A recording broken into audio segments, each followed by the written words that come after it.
Mga kapuso, pihadong marami sa atin ang napakain ng karne nitong holiday season at ang pangtanggal sana ng umay dyan, gulay. Pero ito po ang problema, ang presyo ng gulay triple ang itinaas. Nakatutok si Trisha Zafra.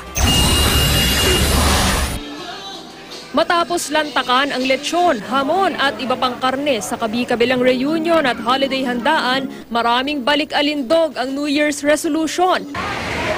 Pero ang gulay na pang-alis umay sana sa karne, ubod ng mahal. Sa Balintawak Market na kilalang bagsakan, higit triple ang taas presyo. Mataas. Oh, mataas. Grabe, kahit ito, 90 kilo yung pitsay. Dati ba magkano kuha nyo? Mga lang to, 30.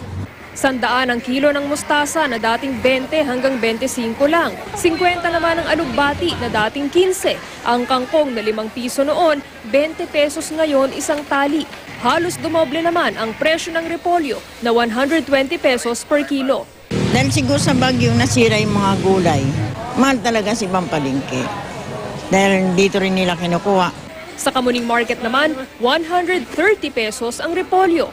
50 to 60 pesos ang sayote at labanos, 90 per kilo ang talong at ang palaya. Ang panggisang bawang at sibuyas na imported, 80 to 100 pesos. Wala raw kasing local supply. 100 ang kilo ng luya, 110 to 120 naman ang kamatis. Halos kapresyo na ng karne. Si Nida Balindo nagulat sa pinamiling isang pirasong labanos, isang siling panigang, 2 gabi at tig-1 tali ng okra at sitaw.